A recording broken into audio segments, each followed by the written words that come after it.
नमस्कार दोस्तों, आपको हमारे YouTube चैनल के एकेडमी में स्वागत है।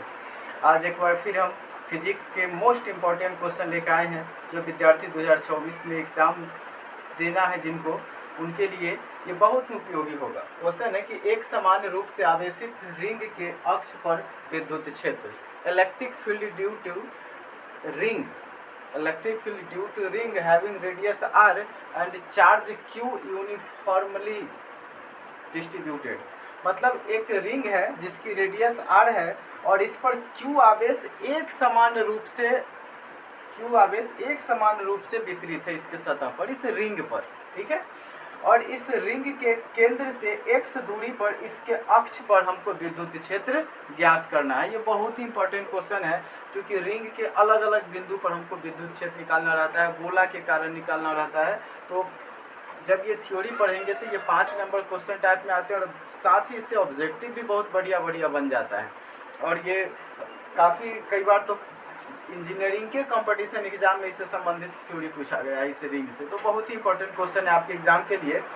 तो आप देख सकते हैं कि एक रिंग है जिसकी त्रिज्या r है, इस पर q आवेश है वो पूरे सतह पर एक समान रूप से डिस्ट्रीब्यूटेड है, मतलब सब जगह एक समान रूप से आवेश वितरित है। अब इसकी त्रिज्या को हमने कैपिटल R मान लिया है। इसके केंद्र से x दूरी पर कोई बिंदु हम P लिख लेते हैं। ये बिंदु P है जहाँ पर हमको विद्युत क्षेत्र का मान ज्ञात करना है। ठीक है, तो आपको हम कई बार बताए हैं कि जब भी हम पढ़े तो कैलकुलेशन हमारा मकसद होता है कि वो बढ़िया होना चाहिए, कैलकुलेशन गलत नहीं होना चाहिए। जब भी आप एग्जाम दें तो इस चीज़ को सोचें। बाकी जो भाषा लिखना है वो आप अपनी शब्दों में टूटी फूटी भाषा में कुछ लिख लीजिए फिगर को देखकर, वो बहुत बड़ा मायने नहीं रखता है। ऐसा नहीं कि हम बिल्कुल किताबी भाषा को याद करके ही भाषा लिखें, ये इंपॉर्टेंट नहीं। हमारा मकसद यही होता है कि हम जो कैलकुलेशन करें वो परफेक्ट होनी चाहिए। बाकी भाषा 2-4 लाइन अपनी भाषा में टूटी फूटी रूप में फिगर को देखकर हम लिख लेंगे। तो भाषा कैसे लिखेंगे वो भी देख लीजिए थोड़ा सा। तो भाषा में लिखेंगे कि माना कि r त्रिज्या का एक रिंग है जिस पर प्लस q आवेश एक समान रूप से वितरित है। इसके केंद्र से x दूरी पर बिंदु P पर उसके अक्ष पर विद्युत क्षेत्र का मान ज्ञात करना है। ठीक है, इसके लिए एक हम अल्प आवेश dq की कल्पना करते हैं। ठीक है, अब इस dq के कारण बिंदु P पर जो विद्युत क्षेत्र होगी वो इस दिशा में होगा dE।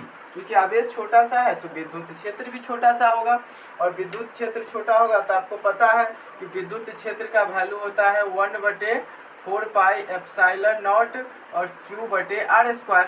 तो हमने ये जो 1/4 पाई एप्सिलॉन कांस्टेंट है उसको हम k कर लिया, q के जगह छोटा सा q लिए है तो dq, और नीचे r² मतलब ये वाली दूरी, तो ये वाली दूरी है √r² प्लस x², तो ये √r² प्लस x² का होल स्क्वायर। हमने ये विद्युत क्षेत्र का फॉर्मूला होता है वही को यहाँ पे लिखा है। चूंकि छोटा आवेश है इसलिए छोटा सा हम dq लिखेंगे, छोटा सा विद्युत क्षेत्र आएगा हमारा। ठीक है, अब चूंकि हमको x पे निकालना है तो आपको पता है कि उसका हम कंपोनेंट लेंगे। ठीक है, तो इस x का ये कोण थीटा है, तो इस मतलब ये कोण थीटा तो ये भी थीटा हो जाएगा। तो अब कंपोनेंट लेंगे। जैसे ही आपको पता है कि जब विद्युत क्षेत्र हम निकालते हैं या फिर कोई भी सदिश राशि की हम कैलकुलेशन करते हैं तो उसको 2 ही डायरेक्शन लेते हैं। ठीक है, हमेशा x और y z भी लेते हैं। ठीक है, मतलब इसी कोऑर्डिनेट के अनुदिश निकालते हैं। इसके अलावा यदि किसी अलग जगह पर विद्युत क्षेत्र है तो उसका कंपोनेंट लेते हैं, ना कि उसी दिशा में हम कैलकुलेट कर लेते हैं। तो ये देख लीजिए x डायरेक्शन है और ये y डायरेक्शन है, तो इसका हम कंपोनेंट लेंगे तो आपको पता है कि एंगल के डायरेक्शन में कंपोनेंट में कॉस लगता है। तो DE का इस डायरेक्शन में लिखेंगे तो cos theta, DE cos theta. Opposite में लिखेंगे तो DE साइन थीटा। ठीक है, तो क्या हो जाएगा DE साइन थीटा। अब यहाँ से एक चीज़ आपको समझना है कि ये रिंग है। रिंग कैसा होता है, तो एक चूड़ी जैसा रिंग होता है। रिंग मतलब क्या, चूड़ी, गोल। अब उस रिंग पर टोटल पर आवेश है चार्ज। अब हम ऊपर वाले बिंदु को छोटा सा dq लिए तो उसके कारण विद्युत क्षेत्र इस दिशा में आया। फिर यहाँ पर जो रिंग होगा इसके कारण विद्युत क्षेत्र इस दिशा में होगा, इधर के कारण विद्युत क्षेत्र इस दिशा में होगा, और इधर के कारण विद्युत क्षेत्र इस दिशा में होगा। यानी कहने का मतलब हुआ कि ये गोल रिंग है तो इस बिंदु पर अगर हम dq मान लेते तो इसके कारण विद्युत क्षेत्र इस दिशा में होता, इस वाले बिंदु पर निकाल लेते, इसके कारण विद्युत क्षेत्र इधर होता, इस बिंदु पर dq मानते तो इसके कारण विद्युत क्षेत्र इधर होता। यानी इस रिंग के कोई सा भी पोजीशन पर हम विद्युत छोटा सा dq लेते और उसके कारण इस विद्युत क्षेत्र को निकालते तो सभी दिशा में dq का वैल्यू इस प्रकार देखने को मिलेगा, ठीक है, फैला हुआ। तो सबका जब हम एंगल के डायरेक्शन में कंपोनेंट लेंगे x दिशा में, तो सबका कंपोनेंट एक ही दिशा में आ रहा है, d cos थीटा, सब एक दिशा में आएगा। आप यहाँ से देख सकते हैं कि अगर हम ये वाले बिंदु को अगर dq लेते तो इसके कारण विद्युत क्षेत्र इस दिशा में होता, तो इसका कंपोनेंट इधर लेते तो फिर से डी cos थीटा होता, और अपोजिट में लेते तो इधर हो जाता है डी sin थीटा, ये हो जाता। तो यहाँ पर आप देख सकते हैं कि डी sin थीटा चारों तरफ रहेगा और एक दूसरे के अपोजिट रहेगा, लेकिन सभी के कारण डी cos थीटा होगा वो एक ही दिशा में रहेगा। तो जो डी sin थीटा है, जो y कंपोनेंट है विद्युत क्षेत्र का, वो 0 हो जाएगा, क्योंकि जितना वैल्यू ऊपर है ठीक उतना ही वैल्यू नीचे तो एक दूसरे को निष्फल कर देगा, जितना वैल्यू इधर होगा ठीक उतना ही वैल्यू अंदर की ओर होगा, तो उसको एक दूसरे को क्या कर देगा, निष्फल कर देगा। लेकिन अगर हम x कंपोनेंट की बात करें तो सभी के कारण x कंपोनेंट एक ही दिशा में होगा, तो इस रिंग के कारण जो परिणामी विद्युत क्षेत्र आएगा वो केवल x दिशा में ही आएगा, ठीक है। तो यहाँ से हम लिख सकते हैं कि जो डी वाई होगा यानी y कंपोनेंट वो हो जाएगा 0, ठीक है, ये क्या हो जाएगा 0, क्योंकि सभी का वैल्यू एक दूसरे के अपोजिट होंगे और परिमाण में बराबर होंगे। तो हमारा परिणामी जो विद्युत क्षेत्र निकलेगा वो केवल x दिशा में निकलेगा, तो इसका वैल्यू जो होगा E का, उसको हम क्या करेंगे डी x का इंटीग्रेशन कर लेंगे। आपको पता है कि हमको यहाँ पर छोटा सा वैल्यू डी मिल गया, जो डी है, और इसी को हम x दिशा में कंपोनेंट ले रहे हैं तो डी x लिख लिए चूँकि x दिशा का है, और इसको जब इंटीग्रेशन कर देंगे तो पूरे रिंग का हमको विद्युत क्षेत्र मिल जाएगा। ये आपको पता होगा, क्योंकि फिजिक्स में जब भी हम एक इस प्रकार का कैलकुलेशन करते हैं, जब यूनिफॉर्मली चार्ज रॉड हो फिर रिंग हो, तो उस प्रकार के थ्योरी में हम एक छोटे से वैल्यू के कारण विद्युत क्षेत्र निकाल लेते हैं और फिर उसको इंटीग्रेशन कर लेते हैं जहाँ तक निकालना रहता है वहाँ तक, तो वहाँ से हमको टोटल वैल्यू कैलकुलेट हो जाता है, ठीक है। तो चलिए हम टोटल विद्युत क्षेत्र निकालते हैं। तो टोटल विद्युत क्षेत्र हमको केवल x कंपोनेंट में मिलेगा, तो इसका वैल्यू क्या हो जाएगा इंटीग्रेशन और डी एक्स। तो e का वैल्यू आपको पता है क्या है कि k डी क्यू बटे root under r square plus x square और इनटू, क्योंकि x कंपोनेंट की बात हो रही है तो इसमें cos थीटा भी है, तो d cos थीटा भी एक बार यहाँ पर ऐसा लिख भी सकते हैं, इंटीग्रेशन डी cos थीटा हमारा वैल्यू है, और तो फिर डी का वैल्यू ये वाला और cos थीटा ये वाला, ठीक है। तो अब देखिए क्या हो जाएगा इंटीग्रेशन के डी क्यू बटे root under r square plus x square इसका होल स्क्वायर और cos थीटा। तो cos थीटा का वैल्यू क्या हो जाएगा, आपको पता है cos बराबर होता है आधार बटे कर्ण, तो ये वाला एंगल थीटा है तो ये आधार हो जाएंगे और ये क्या हो जाएंगे कर्ण हो जाएंगे। तो आधार हो जाएगा x और कर्ण हो जाएगा root under r square plus x square, ठीक है। तो फिर हमारा इंटीग्रेशन का वैल्यू क्या आ जाएगा, इंटीग्रेशन जो e का वैल्यू है वो आ जाएगा k डी क्यू बटे, जब यहाँ पर पावर स्क्वायर है और इस पे पावर 1/2 है, तो दोनों को जोड़ेंगे तो पावर क्या हो जाएगा 1/3/2, यानी r square plus x square का पावर 3/2 और ऊपर बच रहा है x, ठीक है। अब इंटीग्रेशन में आपको ये भी पता है कि जो वैल्यू d के साथ रहता है वेरिएबल उसी को माना जाता है, ठीक है। तो हम इंटीग्रेशन में यहाँ पर देख सकते हैं कि हमारा d के साथ q आ रहा है, तो q हमारा वेरिएबल होगा और इसी के रूप में इसका इंटीग्रेशन होगा, ठीक है। तो इसका इंटीग्रेशन करेंगे तो हमारा टोटल वैल्यू आ जाएगा, चूँकि सब कांस्टेंट हो जाएगा, यहाँ पे k भी कांस्टेंट हो जाएगा, r भी कांस्टेंट, x भी कांस्टेंट, ये x भी कांस्टेंट, वेरिएबल क्या आएगा q। क्योंकि आप इंटीग्रेशन पढ़े होंगे तो आपको पता है कि जो d के साथ रहता है, d अगर dx लिखा हुआ था तो x वेरिएबल होता है, dy लिखा हुआ होता तो y वेरिएबल होता, dq लिखा हुआ है तो केवल q वेरिएबल होगा, बाकी कांस्टेंट है तो सब पीछे चला आएगा, उसी का इंटीग्रेशन होगा। और dq का इंटीग्रेशन करेंगे तो dq का मतलब क्या, इंटीग्रेशन ये छोटे छोटे dq जोड़ेंगे तो टोटल जो इस पर आवेश है वो कितना है q, जो हम पहले ही बता दिए हैं कि क्यू आवेश इस पर एक समान रूप से वितरित है, इसका वैल्यू टोटल हो जाएगा क्यू। तो क्या लिखेंगे, के क्यू एक्स बटे root under r square plus x square का पावर 3/2। तो ये टोटल विद्युत क्षेत्र हुआ एक्स दूरी पर। ये क्या आ गया, ये टोटल विद्युत क्षेत्र आ गया एक्स दूरी पर।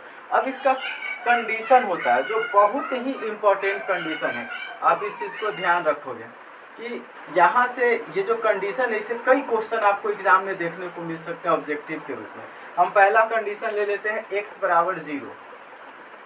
x बराबर 0 का कहने का मतलब हो गया एट सेंटर, सेंटर यानी रिंग के केंद्र पर विद्युत क्षेत्र क्या होगा, बहुत ही इंपॉर्टेंट आपको इस देखने को मिल सकता है। तो x बराबर जब 0 होगा, यहाँ पर 0 लिखेंगे तो x आप देख सकते हैं गुना में है, तो E का टोटल वैल्यू क्या हो जाएगा 0। तो ये बहुत ही इंपॉर्टेंट क्वेश्चन है कि रिंग के कारण उसके केंद्र पर विद्युत क्षेत्र कितना होता है, 0 होता है। ठीक है, रिंग के कारण भी 0 होता है और गोला के केंद्र पर भी विद्युत क्षेत्र 0 होता है। तो ये बहुत ही वेरी इंपॉर्टेंट क्वेश्चन है आपके एग्जाम के दृष्टि से। इस प्रकार का क्वेश्चन आपको हमेशा बोर्ड के एग्जाम में देखने को मिल जाएगा। ठीक है, अब दूसरा क्वेश्चन एक और है, कंडीशन हम डालेंगे कि x is very less than r, यानी x जो है वो r के तुलना में बहुत छोटा है। जैसे आप मान लीजिए कि x का वैल्यू हो बहुत बड़ा होगा, x का वैल्यू करोड़ों में होगा, सॉरी r का वैल्यू, और x वहाँ पर 1 होगा या फिर 0, जैसे हम अगर छोटा बहुत बड़ा ना माने, हम मान लेते हैं कि r का वैल्यू 100 है और x का वैल्यू बहुत छोटा मतलब 0.0000001, r का वैल्यू 100 और x का वैल्यू क्या 0.00001, बहुत छोटा का मतलब यही हुआ। अब 100 में से हम 0.00001 घटाएंगे तो कोई फर्क पड़ने वाला नहीं है। तो उस स्थिति में जब हम विद्युत क्षेत्र लिखेंगे तो क्या हो जाएगा हमारा, k और क्यू एक्स, क्योंकि ऊपर गुना में है, तो गुना में जब बड़ा संख्या रहे चाहे छोटा संख्या, गुना में है तो उसकी वैल्यू को बदल देता है, उसको हम कुछ नहीं करेंगे। नीचे क्या है, r square plus x square, तो आपको पता है कि x तो बहुत छोटा है और उसको हम छोटा करेंगे, जैसे 0.1 है और छोटा है, इसको स्क्वायर कीजिए तो 0.01 हो जाएगा और छोटा हो जाएगा। कोई बड़ा राशि है उसका स्क्वायर कीजिए तो और बड़ा हो जाएगा, ये तो पता है आपको। तो आप यहाँ पर देख सकते हैं कि आर स्क्वायर है और आर बड़ा राशि है, तो आर को जब स्क्वायर करेंगे तो और बड़ा हो जाएगा, और एक छोटा राशि है उसको स्क्वायर करेंगे तो और छोटा होगा। तो एक बहुत बड़ी राशि में एक बहुत छोटी राशि को जब हम जोड़ेंगे तो उसमें कोई परिवर्तन नहीं होगा। तो इसको हम डायरेक्ट लिख सकते हैं, एक्स स्क्वायर को क्या करेंगे, छोड़ सकते हैं, तो आर स्क्वायर और इस पर पावर 3/2, तो ये 2 से कट जाएगा, यानी ई का वैल्यू क्या आ जाएगा, के क्यू एक्स बटे आर के पावर 3। तो ये हमारा विद्युत क्षेत्र का वैल्यू कहाँ पे हो जाएगा, यानी किस कंडीशन में, जब x का वैल्यू बहुत छोटा होगा उस स्थिति में। यहाँ से आप देख सकते हैं कि E को हम डायरेक्टली प्रोपोर्शनल टू x लिख सकते हैं, यानी E क्या है, x के समानुपाती है। कैसे, k कांस्टेंट जो कि 1/4πε0, q कांस्टेंट और r रेडियस रिंग का कांस्टेंट है। अब x का वैल्यू बढ़ेगा तो E का वैल्यू बढ़ेगा, r का वैल्यू x का वैल्यू घटेगा तो E का वैल्यू घटेगा, x 0 हो जाएगा तो E 0 हो जाएगा, x बढ़ेगा तो E बढ़ेगा, यानी x जो है वो E जो है वो x पर निर्भर कर रहा है। तो ये एक कंडीशन ये हो जाता है, ठीक है, कि x पर विद्युत क्षेत्र कैसे निर्भर करता है, तो आप ये कंडीशन को दिखा सकते हैं। ठीक है, अब एक चलिए तीसरा कंडीशन फिर हम लेते हैं।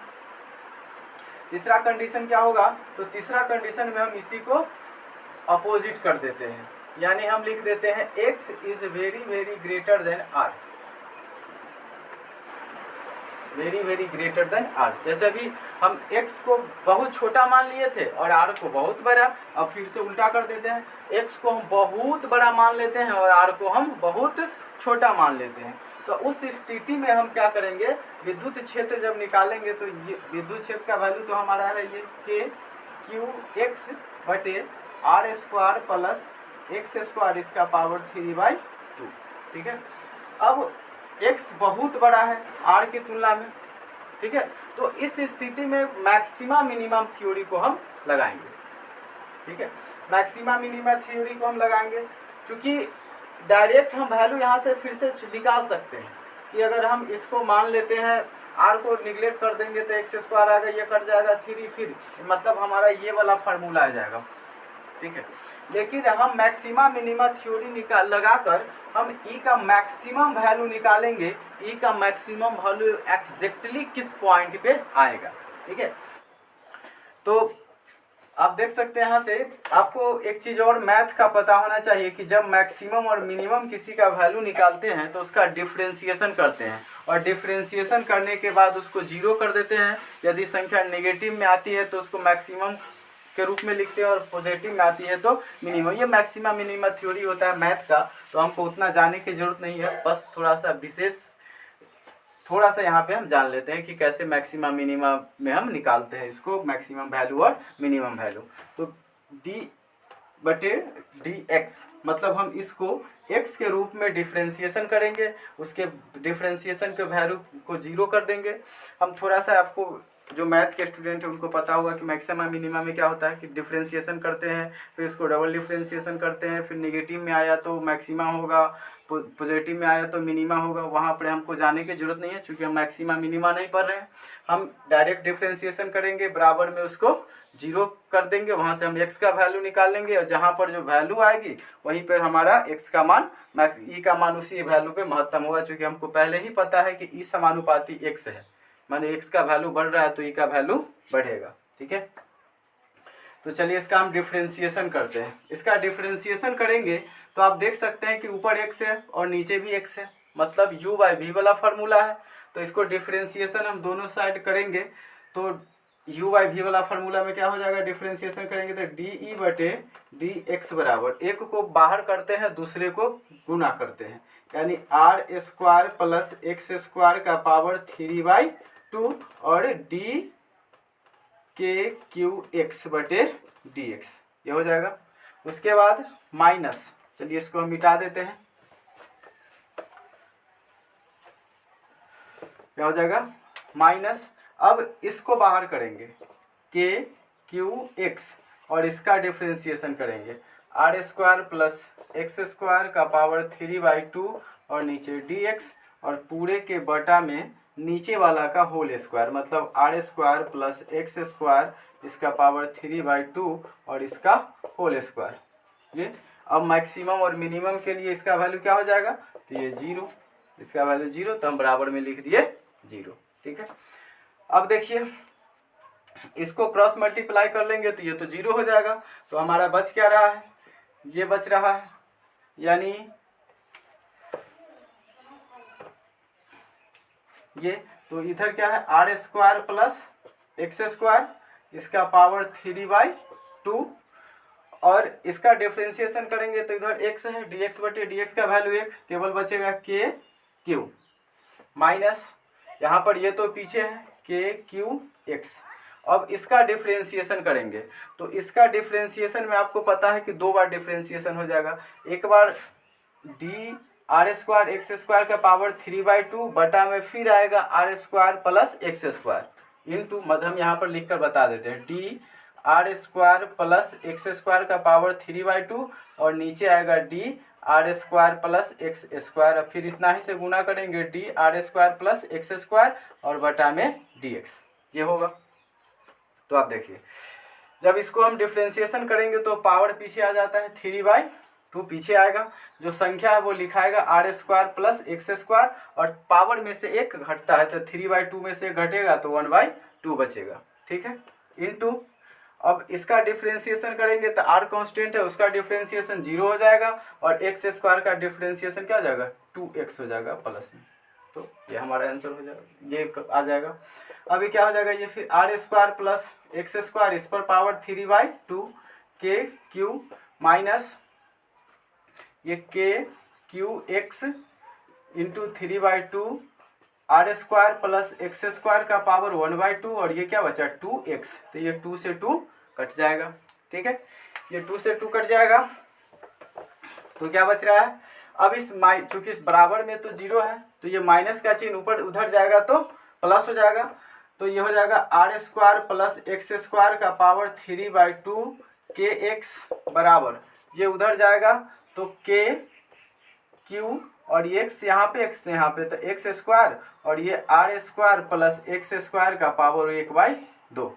अब आपको पता है कि 1/2 यहाँ पर है और 3/2 यहाँ पर है, तो इसको हम क्या लिख सकते हैं, इसको लिख सकते हैं R square plus x square और into R square plus x square का पावर 1/2। तो ये 1/2 से 1/2 कट जाएगा तो केवल एगो बचेगा। यानी अगर हम डायरेक्टली रूप से अगर कहें तो इस वाले वैल्यू से हमारा पावर कैंसिल हो सकते हैं, है कि नहीं।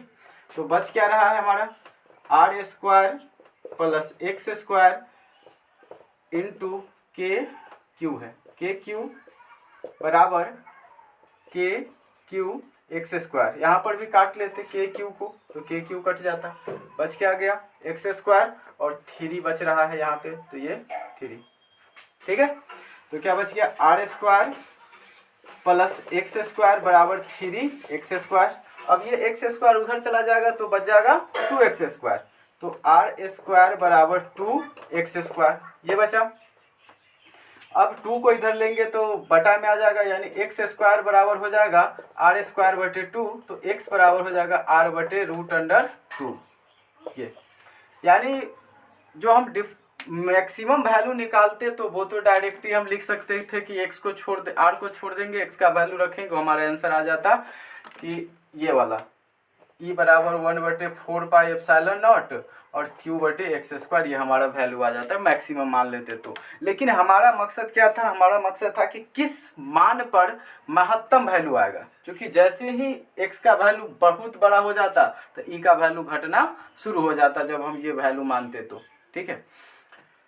तो आप देख सकते हैं कि जो रिंग था उस रिंग के कारण केंद्र पर वैल्यू, जब एक्स का वैल्यू 0 था तो केंद्र पर ई का वैल्यू 0 आ जाएगा। फिर आगे बढ़ेंगे तो x बराबर r/√2 पर उसका वैल्यू महत्तम होगा, और फिर उससे जब आगे बढ़ेंगे तो फिर से उसका वैल्यू घटना शुरू हो जाएगा, ठीक है। तो ये होता है 3 कंडीशन हमने निकाला कि जब x बराबर 0 हो, केंद्र पर विद्युत क्षेत्र का मान क्या होगा, तो 0 होगा, जो बहुत इंपॉर्टेंट क्वेश्चन है। दूसरा ये कि एक बार AIEEE के एग्जाम में आया हुआ क्वेश्चन है कि रिंग के कारण विद्युत क्षेत्र का महत्तम मान कितना दूरी पर होगा, तो ये r/√2 पर, बहुत इंपॉर्टेंट क्वेश्चन था, AIEEE के एग्जाम में एक बार आया हुआ क्वेश्चन है ये। तो x बराबर r/√2 पर इसका वैल्यू महत्तम होगा। इसका हम ग्राफ खींचकर आपको बता सकते हैं कि ग्राफ कैसे वैल्यू रिंग का वैरी कर रहा है दोनों तरफ। क्योंकि एक रिंग है तो विद्युत क्षेत्र का वैल्यू इस प्रकार चलेगा, रिंग से सतह तक, मतलब केंद्र से सतह तक की वैल्यू ये इस प्रकार होगी। केंद्र से अगर हम आगे की ओर जाएंगे तो वैल्यू डायरेक्टली बढ़ रही है, ठीक है। और ये r/2 दूरी पर जाने के बाद ये वाला जो वैल्यू है ये है r/√2। यहाँ पर ई का वैल्यू मैक्सिमम, ठीक है, ये केंद्र है, यहाँ पर ई का वैल्यू 0, बीच में ई समानुपाती x है और इधर पर ई समानुपाती 1/x² है। सेम बात इधर भी दिखा सकते हैं, यानी ये वाला जो वैल्यू हो जाएगा r/√2, ये हो जाएगा ई का वैल्यू मैक्सिमम, यहाँ पर हो जाएगा ई समानुपाती x, यहाँ पर हो जाएगा ई बराबर 0 और इधर हो जाएगा ई समानुपाती 1/x², ठीक है। तो ये ग्राफ है। इस प्रकार रिंग के कारण जो विद्युत क्षेत्र है वो वैरी करता है, मतलब जब x बहुत छोटा होगा तो x जैसे जैसे बढ़ेगा वैसे वैसे विद्युत क्षेत्र भी बढ़ेगा। x जब बहुत बड़ा हो जाएगा तो x के बढ़ने से विद्युत क्षेत्र घटेगा, ठीक है। जब x बहुत बड़ा आ जाएगा तो हमारा फॉर्मूला ये है, बहुत बड़ा की स्थिति में तो विद्युत क्षेत्र क्या होगा, घटेगा। तो भाई महत्तम तो कहीं पे होगा, तो महत्तम बीच में होगा, वही महत्तम का हमने फॉर्मूला निकाला जो r/√2 दूरी पर हमारा विद्युत क्षेत्र का मान मैक्सिमम होगा। तो ये बहुत इंपॉर्टेंट क्वेश्चन है, आप देख सकते हैं इसको। आप इसको एक बार 2 बार वीडियो को देखिए, पोस्ट करके इस क्वेश्चन को लिखिए, प्रैक्टिस कीजिए, बहुत ही काम आएगा आपको, ठीक है। धन्यवाद।